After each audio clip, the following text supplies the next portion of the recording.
Alors moi je suis Nicolas, je suis un des deux cofondateurs de la société VerySwing. VerySwing c'est quoi? C'est une société qui a 10 ans cette année, donc on fêtait l'anniversaire des 10 ans là il y a quelques mois, en février exactement. C'est une société qui est basée à Versailles. On est exclusivement éditeur de logiciels en mode SaaS maintenant. On met à disposition de nos clients 3 solutions. Une solution historique qui s'appelle VS Activity, qui est dédiée au monde des ESN, SS2I, cabinets de portage et sociétés d'ingénierie.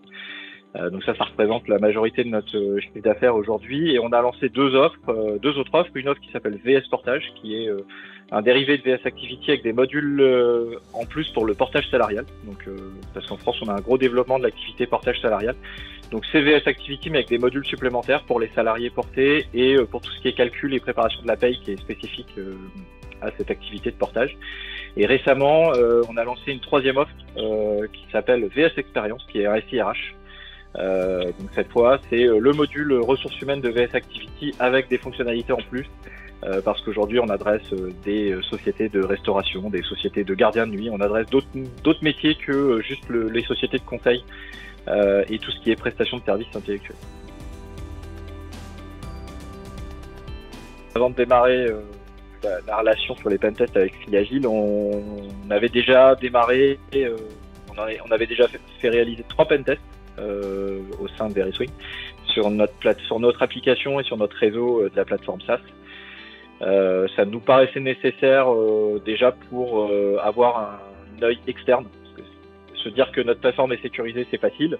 On suit les bonnes pratiques, on met en place des logiciels de vérification, mais avoir un œil externe nous paraissait nécessaire. Nous avions aussi des prospects et des clients qui commençaient à nous questionner sur le sujet. Donc c'est une démarche qu'on avait déjà entamée il y a quelques années de rendre systématique le pentest applicatif et réseau.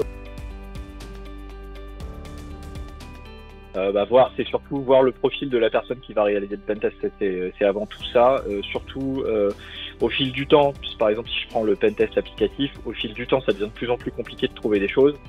Forcément, il y a toujours des sujets à revérifier, tout ce qui est librairie externe, voir s'il y a des failles de sécurité, voir si, par exemple, en boîte noire, on n'a pas fait des évolutions qui ont créé des failles de sécurité. Mais on va dire que c'est plutôt le profil de la personne ou de l'équipe qui va s'en charger, qui est intéressant de challenger dans cette partie pentest. C'est déjà se rassurer de nous-mêmes sur le fait que notre application ne comporte pas de failles de sécurité majeures ou de choses qu'on n'aurait pas vues, majeures ou voire mineures. L'objectif, c'est de balayer toutes les failles de sécurité ou tous les problèmes qui peuvent exister. Quand vous avez la tête dans le guidon à développer votre application, même si vous pensez sécurité systématiquement, il y a des choses qui peuvent vous échapper. Donc, c'était nécessaire de se rassurer. Et puis, rassurer nos clients aussi. Plus de 400 clients aujourd'hui, ça nécessite de faire attention, donc passer par des personnes qui connaissent l'état de l'art, qui savent tester les applications, c'était aussi un moyen de les rassurer. Et puis aussi en termes de phase commerciale avant-vente, c'est aussi une question qu'on a de temps en temps, c'est est-ce que vous faites des pentests? Ça permettait de répondre à cette question.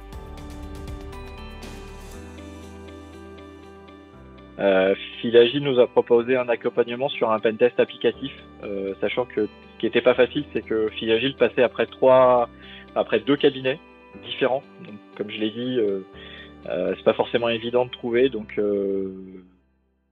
la prestation de Filiagile a été intéressante dans le sens où ils ont su imaginer des scénarios qui n'avaient pas été imaginés. Surtout comme le disait la personne qui avait fait le pentest, il passait après 2 cabinets qui avaient pignon sur rue, donc c'était pas forcément facile. Je pense qu'il a accepté le challenge et a trouvé ça intéressant. Et ce qui a été pas mal, c'est qu'il a trouvé des choses sur des scénarios auxquels les autres cabinets n'avaient pas pensé. Au bout de 3 années, on est tenté de refaire la même chose et lui a été imaginatif. Il a su trouver des nouvelles choses, donc ça c'était intéressant. Donc avec Filiagile, on a fait aujourd'hui uniquement un pentest applicatif. Et là, on a en planification un nouveau pentest applicatif, déjà pour reboucler sur les points qui ont été vus l'année dernière et de faire aussi la partie réseau.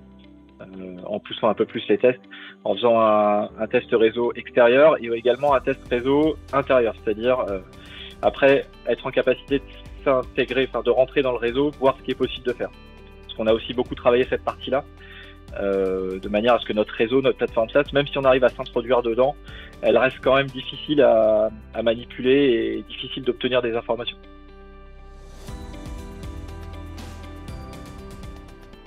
Oui, plus de conseils dans les échanges.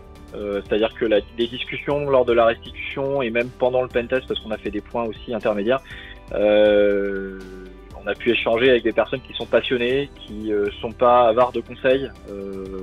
Donc aussi, voilà, discuter des bonnes pratiques, discuter de choses qu'on pourrait faire, même au-delà du pentest, pour s'éviter des problèmes plus tard. Voilà, ça c'était aussi un plus qu'on n'avait pas eu avec les autres cabinets qui s'étaient vraiment limités à la prestation. On échange avant, on échange après sous forme de la restitution, et c'est tout. Et après, on a un rapport, voire un contre-audit pour retester que les points ont été corrigés, mais ça se limitait vraiment à ça.